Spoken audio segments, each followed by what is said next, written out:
So welcome everybody. This is the Pioneer Network Training Session 1, and we'll cover culture change and what that means for your St. Francis Health Services Care Center. So the title of this educational session is St. Francis and Pioneer Network, Envisioning the Future Together.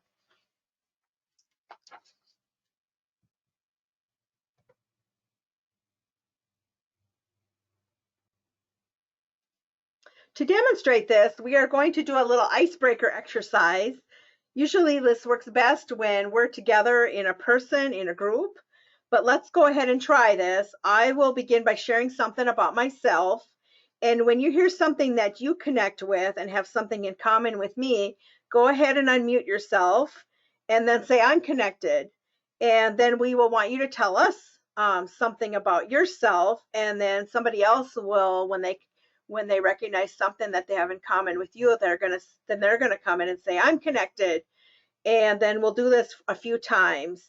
You only share once, and certainly if we were in a room together, we would have each person continue to, we would have each person that has shared stand up.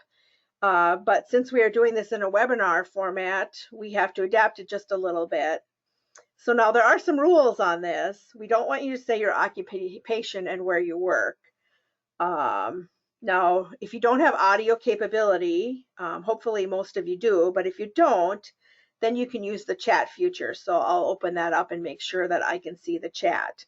And then I can speak on your behalf in the chat. So let's go ahead and give this a try. So as soon as you hear something that I share, either put in the chat, I'm connected, or otherwise, certainly let me know, unmute yourself and let me know. So I'm Marla. I live in Hancock and I'm married and have 2 children, an adult son and daughter. Anybody gonna chime in? Hopefully somebody will. I see Renville Health Services must be doing the icebreaker on their own for this session today. They may have a bigger group. Oh, Sean says she's connected. All right. We have Sean in the chat saying she's connected. All right. So how this would work, Sean, now, and you can't see it in the chat because it's a private. She said it privately. But Sean, can you tell us a little bit about yourself? And then I'll read it, and then somebody else can say, I connect. Can you type something in for us, Sean? Okay, Sean says she's married for 38 years.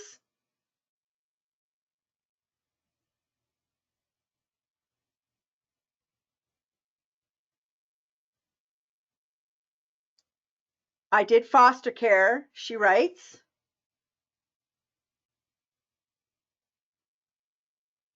I have lots of animals in my house. Anybody connect with Sean? Anybody have animals in their house? Oh, Carrie Kill says she connects. So tell us about yourself, Carrie.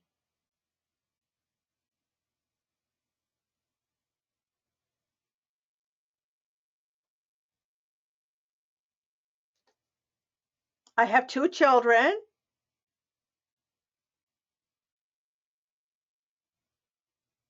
She's been married for 35 years. This is Carrie Kill.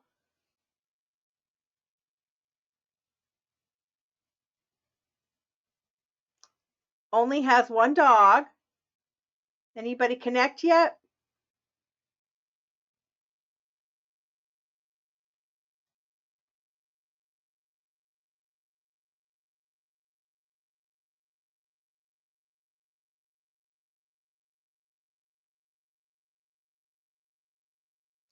Sometimes what happens is people are a little shy. Can you give us a little more, Carrie?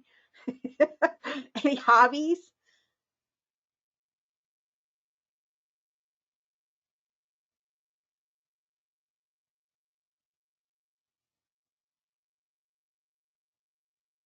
Carrie says she loves to camp.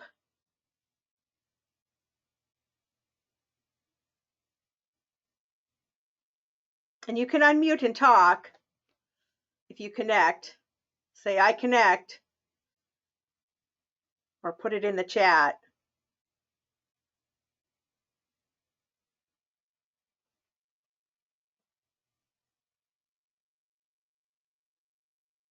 All right, well, sometimes we get kind of a quiet group.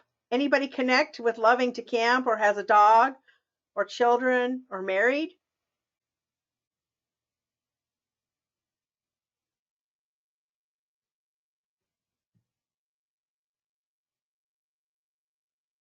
Well, you get the gist of how it's supposed to kind of work. It's a little harder when we're doing this kind of in a webinar-based format, and I trust that the group probably at Morris Health Services and the group that is attending at Renville Health Services is participating maybe in their own rooms or in their own spaces. But you get the idea. And Carrie, I connect you too. I like to camp and I have a dog also. And so, you know, you can connect with people in many multiple ways. Love shopping.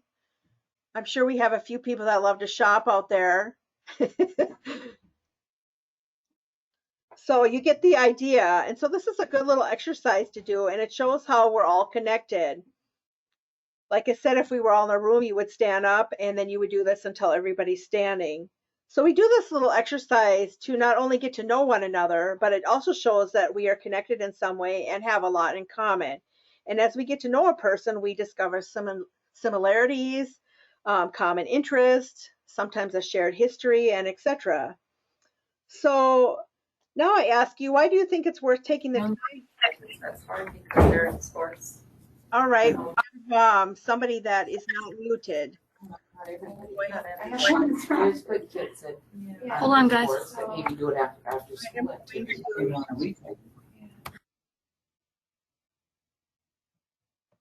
Maybe they got themselves muted. Okay.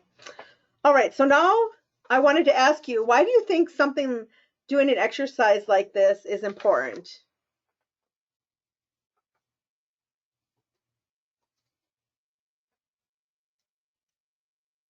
Anybody have an idea? Again, you could put something in the chat if you don't have audio, but I know some of you do. So when you're in a group in the workplace there, why would you think this would be important to show that we're connected? Think about that a little bit. Some of the responses that we've had in the past is that it creates team building, and we also get to see people more as people rather than the role that they hold in the organization. We identify certain talents and skills and learn about each other. And perhaps, you know, we learn something new that we didn't know before. And we recognize each other more than the roles that we play within our care centers.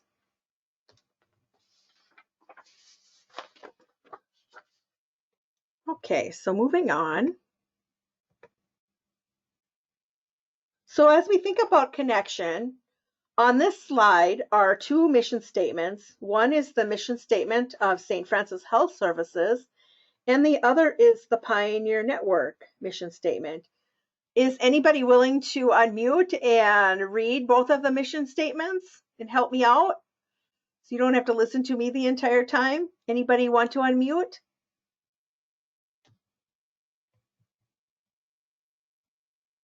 We would love that participation. So the St. Francis Health Services mission is expressing Christ's love by providing care that values human life. And the Pioneer Network mission statement is empowering a network of senior living and care communities by fostering person-directed practices and environments. And so as you think about that, and as we have both of our mission statements up there, the Pioneer Network mission statement and the St. Francis Health Services mission statement, think about what ties these statements together.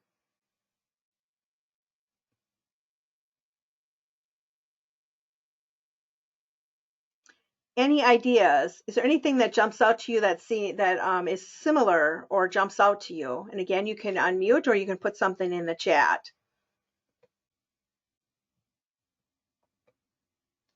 Anything that's common between our two mission statements that are on the screen there? And if you are looking at this and it seems a little bit small on a screen, you can kind of scroll over the screen and increase the size, in case you're wondering too. Any ideas? Anybody want to share anything that you see that looks common?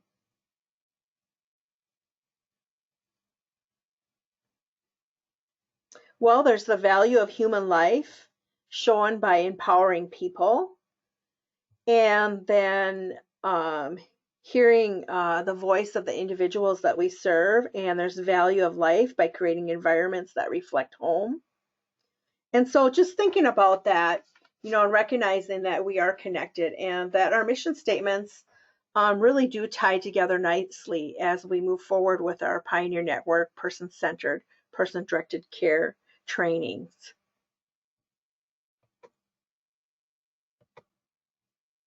And so up on your screen, you may be well aware of the core values that St. Francis Health Services has. And so I wanted to break that down a little bit for you. So I have that on the screen for you, but showing that how our core values tie in with the Pioneer Network values and principles and support these values. So integrity, we adhere to high principles and professional standards. And the Pioneer Network would phrase this in such a way that we practice self-examination and search for new and creative opportunities for doing better. And commitment, we dedicate ourselves to those we serve. The Pioneer Network would phrase this in a way that would say that we know each person and we put person before task. And respect, we value and treat each other with compassion and dignity. And the Pioneer Network would emphasize this in such a way that each person can and does make a difference. And relationship is the fundamental building block of a transformed culture.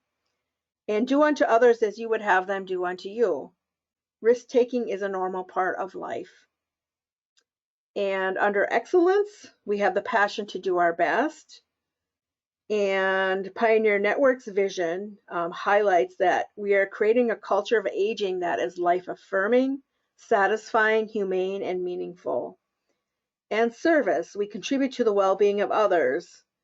And this would mean under the Pioneer Network, person-centered, person-directed care, that we respond to spirit as well as mind and body. All elders are entitled to self-determination wherever they live, promote the growth and development of all, and community is the antidote to institutionalization. And then the final core value is stewardship. We widely manage all resources God entrusted to us. And Pioneer Network would phrase this in such a way that we shape and use the potential of the environment in all its aspects, physical, organizational, and the psychosocial, spiritual, and recognize that culture change and transformation are not destinations, but a journey. And so we're always working towards progress and improvement. And so hopefully this will highlight to you how the collaboration, the partnership between St. Francis Health Services and Pioneer Network really are connected.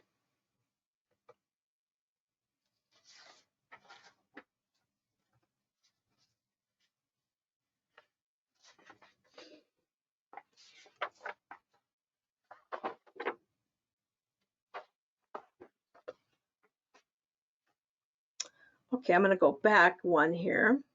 What I wanted to pull up for you is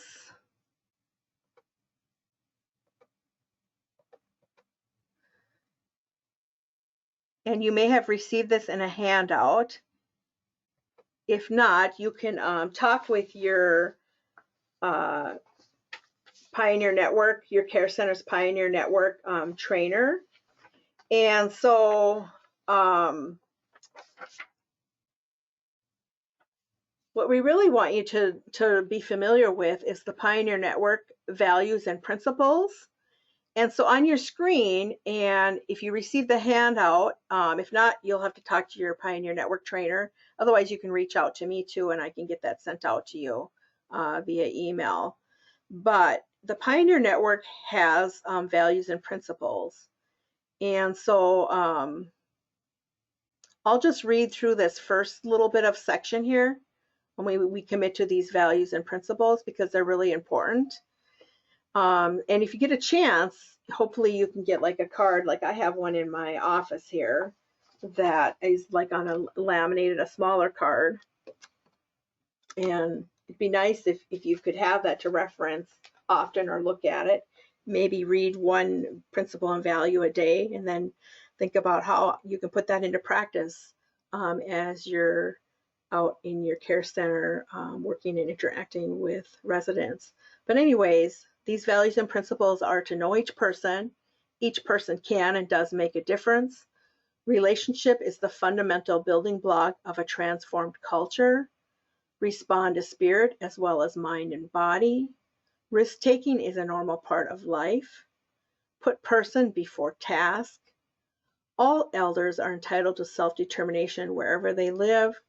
Community is the antidote to institutionalization. Do unto others as you would have them do unto you. Promote the growth and development of all. Shape and use the potential of the environment in all its aspects, physical, organizational, psychosocial, spiritual. Practice self-examination, searching for new creativity and opportunities for doing better. And then recognize that culture change and transformation are not destinations, but a journey, always a work in progress. Now, that all sounded very similar to what I was tying in with the core values. And so this is really good to keep in mind. And then there's the vision and the mission statement and their credo. So it's good to have this on hand. I won't read all of that. You can refer to your handout, or when you receive that, you can look at that.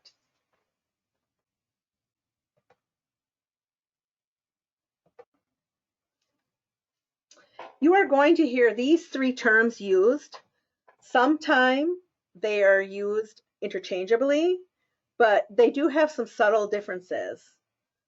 Person-centered care is about the practices that support the individual. And person-directed care is about what the resident directs about their own life choices and care needs. And culture change is how we do what we do.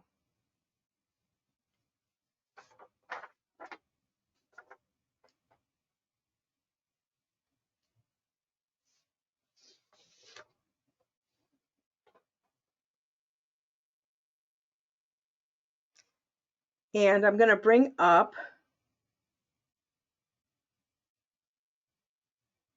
back up the Pioneer Network values and principles. And as you look at this list, I want you to just think about this for a minute. And I read through those. Can you think about one that really strikes a chord with you? And what does it mean to you? And then think about how you have seen it in action. And how does that value support the St. Francis mission? So think about that as you think about the values and principles. And as you think about person-centered care, person-directed care, and culture change. So anybody want to share on here what you think is really important, or what strikes a chord to you that would be important to you? We love to hear from people. I know everybody likes to hear from everybody else. Anybody want to share?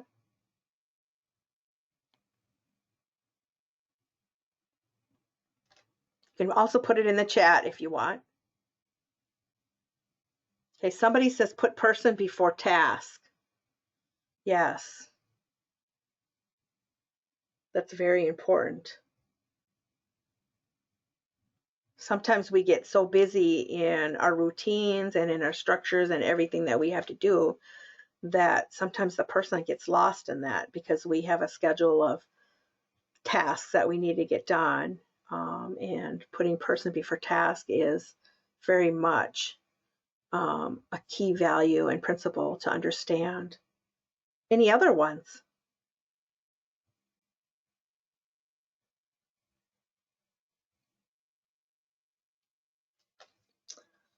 Okay. Let me just review this again. Person-centered care is about the practices that support the individual. Person-directed care is about what the resident directs about their own life, choices, and care needs. And then culture change is how we do what we do. And so let's look at the Center for Medicare and Medicaid Services, CMS, definition of person-centered care. Their definition is to focus on the resident as the locus of control and support the resident in making their own choices and having control of their daily lives. And sometimes people aren't sure what locus of control means. So we like to let you know that the definition for locus of control means the degree to which people believe that they, as opposed to external forces beyond their influence, have control over the outcome of events in their lives. And as you can see, this all began back in 1989. The shift to start a culture change started. And you can see up on the upper right hand of the slide there are some dates. This definition was added to the regulations when they were revised in 2018. Note the role, the resident as being the locus of control, and the role of providers in supporting choice and residents having control over their daily lives.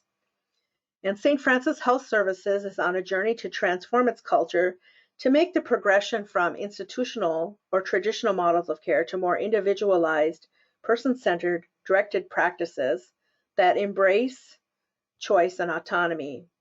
People are people no matter what the age, and as you think about your own choices, values, and preferences, remind yourself that those we care for want to make their own choices and have individual preferences and desires too. That does not go away when they move in. And we need to work as a care partner team to provide the culture around this.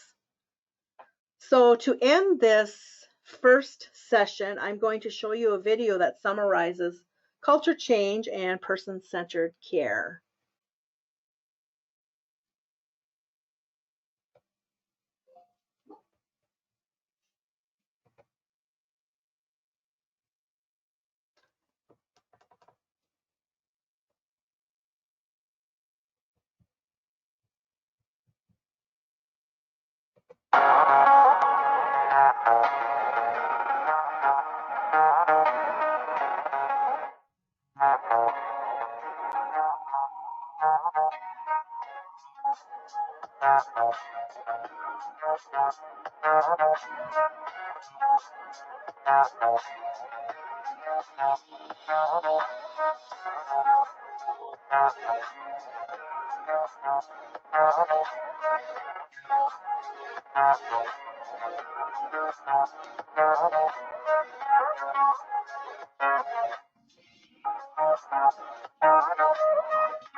So growing older presents limitless opportunities to pursue joy and meaning wherever we call community. Aging is the path to lifelong learning, growth, and connection regardless of changes we face. Pioneer Network is working to bury stereotypical views and combat ageism. Helping others understand and experience life in a fulfilling way creates a culture of care and support we all desire. Let's celebrate the virtues of aging together. All right, so that ends our first segment, our first session of training. Now we will move into our second session. And I need to change a PowerPoint here.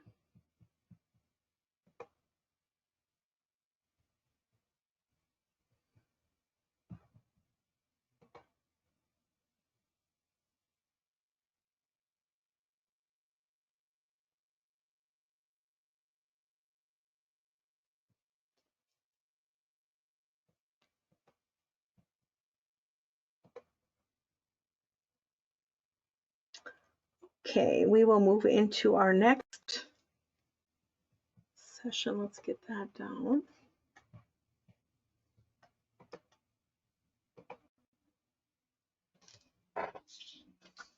Okay, so this session is training session 2 of our Pioneer Network training, the domains of well-being.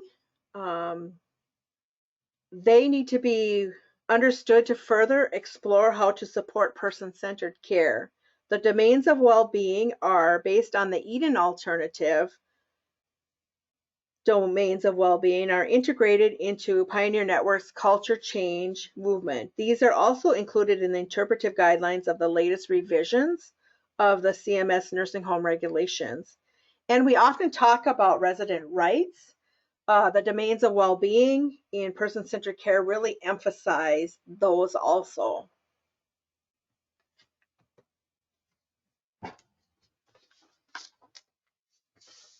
The first domain is identity. Nothing exists without identity. The healthcare system as it exists today tends to strip away individual identity and leaves people virtually unknown and vulnerable. The medical model identifies people by their job title alone, their disease process, what they need assistance with, or how their food is prepared and served.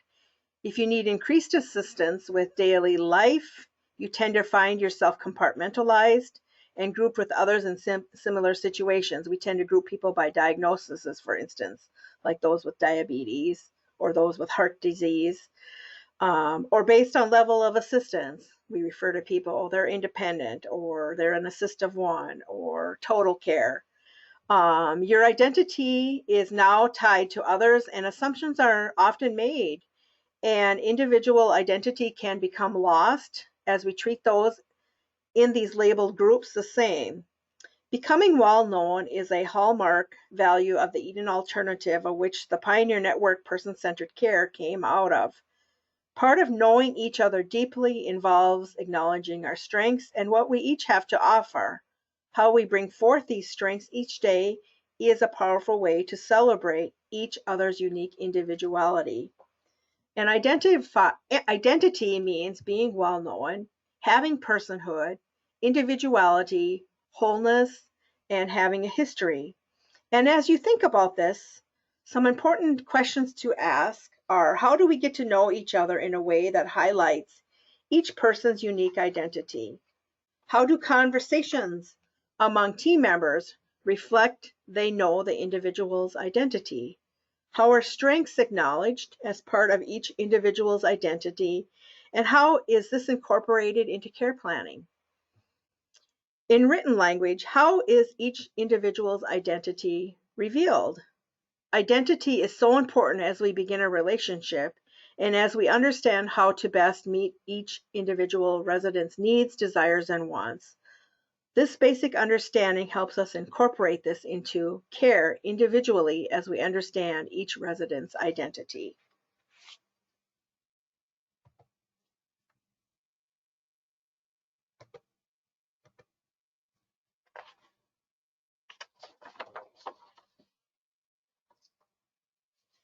The next one is growth. That is identified by development, enrichment, expanding, evolving.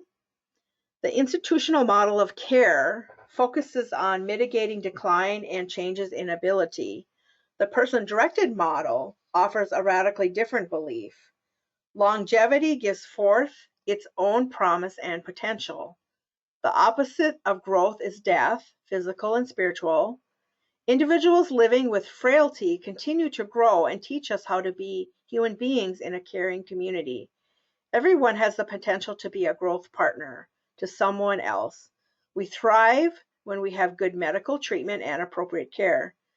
Someone can benefit from several aspects of well-being, but may have a health condition that is out of control, which significantly will inhibit their growth. Quality care enables growth, and medical treatment serves this process.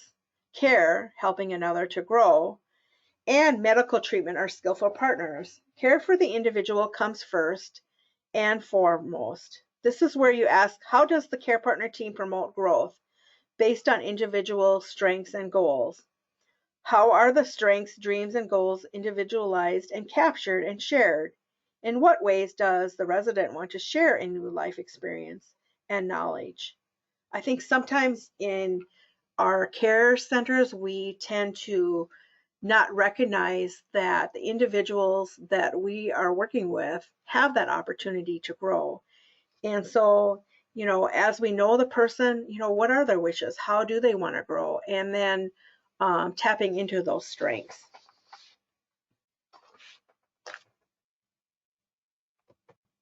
And supporting that growth whenever we can. Autonomy. Simply put, to be autonomous is to be one's own person, to be respected for one's own ability to decide for oneself, control one's life, and absorb the costs and benefits of one's own choices. Lacking autonomy is a condition which allows or invites sympathy or pity. Top-down organizational structures squeeze the life out of autonomy. These structures eliminate the creativity of those who are most familiar with the individual's accepting support.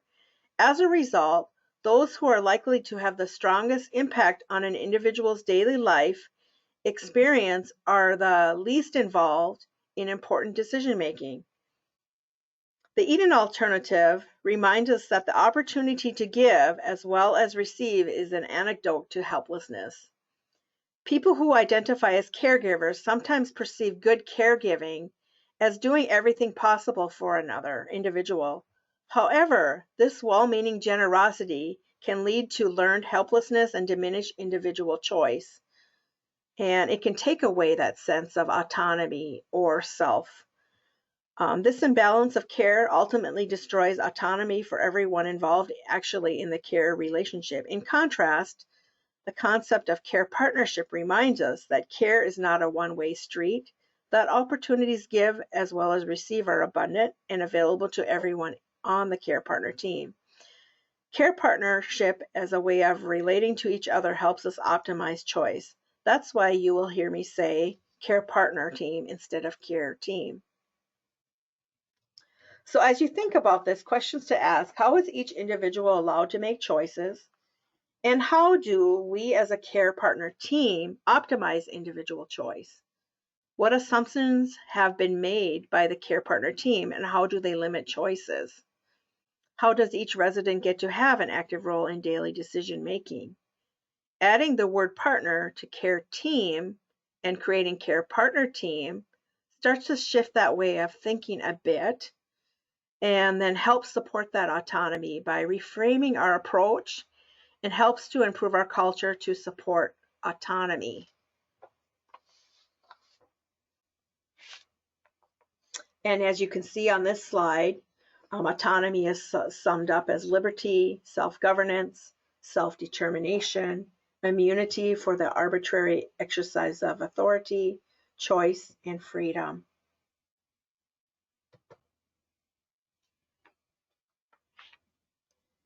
Abraham Maslow theorized that human beings are motivated by a hierarchy of needs, and that certain lower needs must be satisfied before higher needs can be fulfilled. For example, safety needs, the security of home and family, freedom from fear and anxiety. This must be satisfied before we can grow towards self-actualization. And security, it is the freedom from doubt, anxiety, or fear, feeling safe and assured, having privacy, dignity, and respect. But it does expand beyond the basic need for safety to also include right to privacy. And so a person receiving support services often finds their space becoming public space, forcing them into involuntary, intimate situations with strangers. As you think about it, when our residents move in and they have to go in with and have a roommate, think about that, how, sometimes that privacy is compromised, or they're having to share a space with somebody who's a complete stranger to them as they first move in. Another aspect of security involves ensuring that our commitment to safety doesn't infringe on someone's rights and choices. This is where autonomy and security are closely related domains. Our healthcare system is risk averse. Once an individual relies on the support of others on the care partner team, they find their safety maximized and opportunities to take risk diminished, if not removed entirely. To take away all risk and chances to make mistakes is to take away the right to be human. While safety is important, and we do stress that, we do have the campaign Safe Care for Seniors, there is a level of risk that we can still allow individuals while still maintaining safety and security. Optimizing safety with the individual based on their risk tolerance creates a stronger sense of security ultimately. So as you think about that, some questions to ask here are, how does the care partner team protect the dignity and privacy of individuals accepting support? How comfortable is the space? And do individuals truly feel at home there?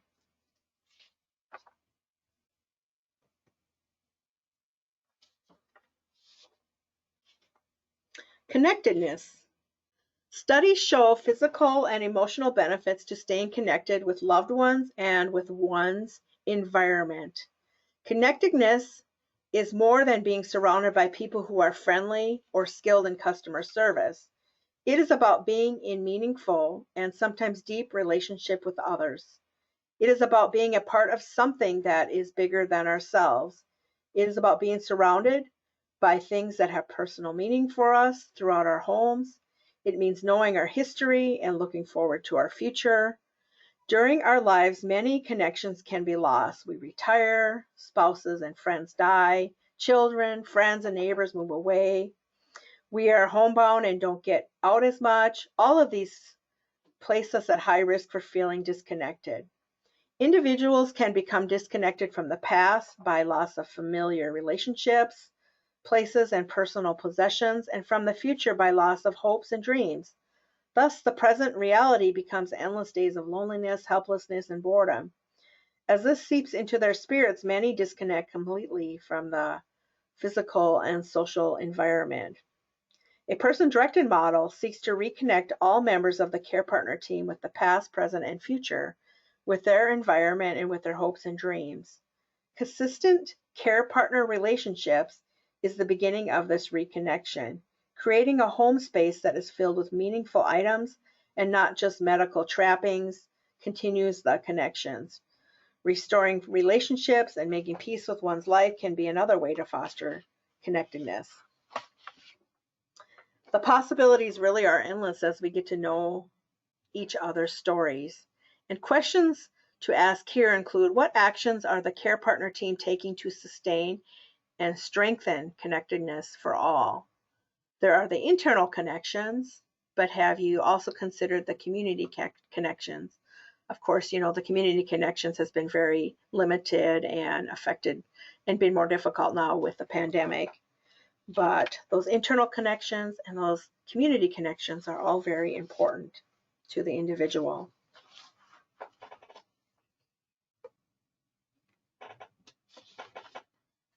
Meaning. The medical model of care tends to strip away meaning in many different ways. The physical environment becomes meaningless for anyone except the decorator who designed it or healthcare professionals who access it. The sacred work of care partnering is reduced to a series of tasks and procedures delineated in the interdisciplinary care plan. The rhythm of daily life becomes repetitive and numbing, holds no meaning, and inspires little motivation for the individual. However, a person-directed approach infuses meaning into every corner, every act, and every relationship. This way, all care partners share in a life worth living. Simple pleasures are brought to life for all. The rhythm of daily life is affirming and nurturing, drawing people together in meaningful ways. Meaning is generated because of the caring relationships we have nurtured with one another. Creating meaning takes a lifetime of effort. Meaning thrives and grows in moments of time. It is more than fulfilling a life's wish. It is woven into our emotions, our feelings, and our need to be needed. Regardless of our life situation as humans, we are always seeking meaning. And some questions to ask here are, how are individual goals honored and achieved in a meaningful way? And how can we tap into meaning and purpose? Keeping an eye on the time here. Joy is the final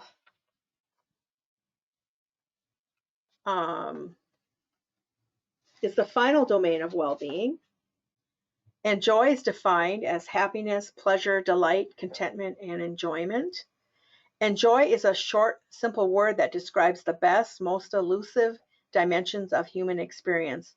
While people often identify joy with a response to a specific experience, like, for example, the birth of a child, these moments are actually more accurately understood in terms of happiness. Joy is both deeper and more encompassing than happiness. One of the best ways to understand joy and how it plays a role in our experience of well-being is to become aware of how often it sneaks up on us. Moments of joy often catch us by surprise. These joyful moments cannot be scheduled, structured, or commanded. So, for instance, you can't say, I'm going to experience joy at 2:30 this afternoon. They can only emerge really from the moment and actually happen spontaneously. The best soil for joyful moments is always found in places where relationships are deep, rich, and intensely meaningful. It is through the relationships we have with one another that we can discover ways to recognize and celebrate moments of joy when they occur. So questions to ask related to joy are, how is the care partner team sharing stories about joyful moments in life? How can joyful energy enrich the lives of members of the care partner team? Are there opportunities to express and share joy with one another? Are you taking those opportunities? So as we think about this, and as we think about these domains of well-being, and as we think about the simple daily pleasures, I have a little exercise that I want to do with you quickly. And if you have a piece of paper and a pen, you can jot this down. Otherwise, if you don't, you can just kind of mentally, think about this in your mind. But what I want you to do is to think about or write down 3 daily pleasures that you personally have. What are 3 daily pleasures? Or think about that for a few seconds. If you can, write it down. What are 3 daily pleasures?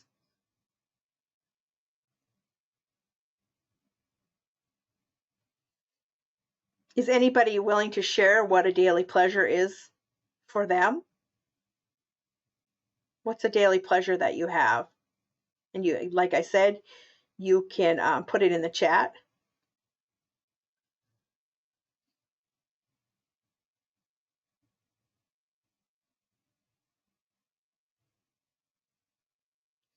So something that might be common for many of us, some people enjoy a morning cup of coffee.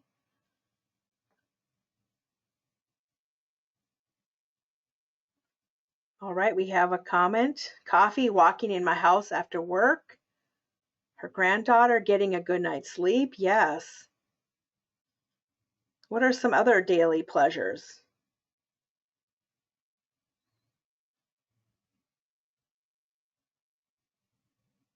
And you can unmute and say talk too if you like.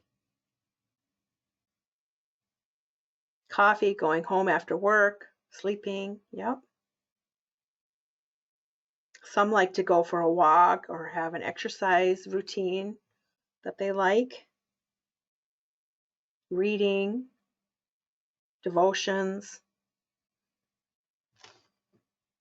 Okay, so as you think about that, for those of you that didn't share also, but as you think about your daily pleasures, it's important to think about, that our residents have daily pleasures too.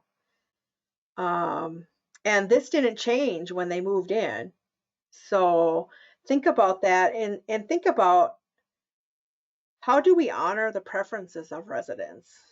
And why is that important? And why is it important to them? And can we find ways to honor more daily preferences? So think about this with every interaction with residents, and remember this. This is their home, and so how can we allow them to experience more joy and have simple pleasures? Okay, so I have another video I want to show you here.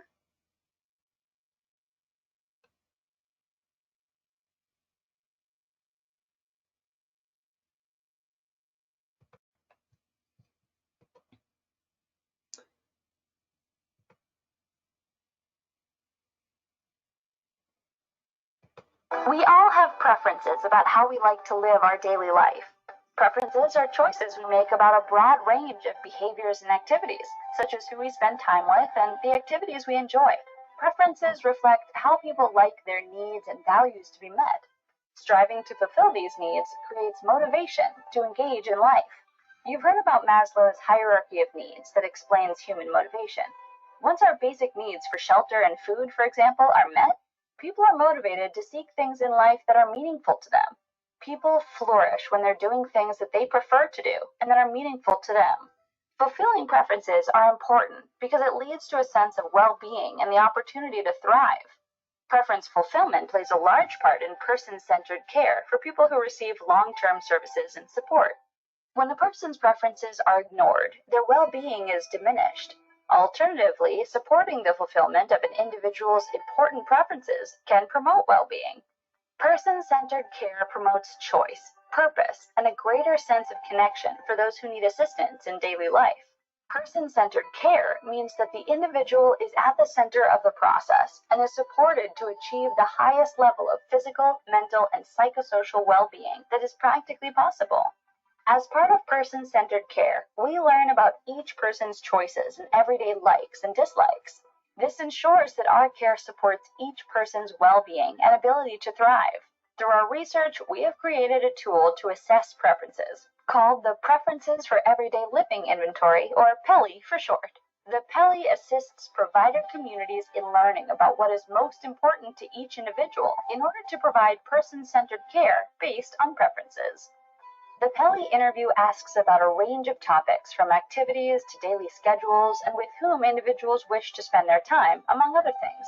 When a person mentions an important preference, the interviewer can follow up to find out details about how the person likes to meet that preference. For example, if an individual says that listening to music is important, the PELI has questions to learn about the specific music one enjoys From jazz to big band to country western, if an item is not an important preference, the interviewer can move on to another question. By knowing an individual's likes and dislikes, we can focus our time and attention on preferences that are most important, and we can include those preferences in the plan of care. When providers focus on fulfilling important preferences, they increase customer satisfaction with the care provided. When providers focus on person-centered care, staff may enjoy their work more and have an increased sense of job satisfaction. In turn, this may lead to better retention and lower turnover, which is great for everyone. When providers focus on fulfilling preferences, they meet regulatory mandates too. As a team of academic and clinical professionals in the field of long-term services and supports, we conduct research on preference-based living and develop resources to help organizations providing services. These resources are designed to help your organization on its person-centered care journey. You'll find training videos, implementation tip sheets, newsletters, and more on our website. To take the next step into your organization's person-centered journey, visit preference-based-living.com.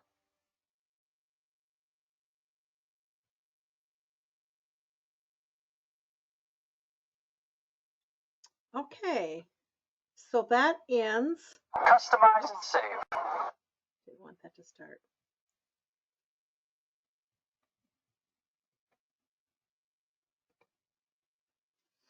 All right, so that ends these 2 sessions of training. Thank you for attending today. As a nurse, I'm able to offer you 1 CEU for attending this training today. And so I will get this certificate out to the trainers or out to you sometime later in the week, and I'll get that sent out. If you don't receive yours, in the next week or so, and you would like a CEU, certainly you can reach out to me. I have one more slide here. So are there any questions that anybody has or comments?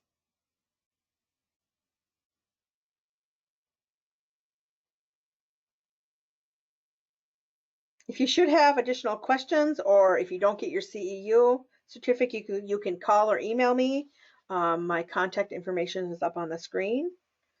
Otherwise, I hope you all have a wonderful day, and thanks for all you do to support person-centered care and enrich the lives of those we have the privilege to care partner with.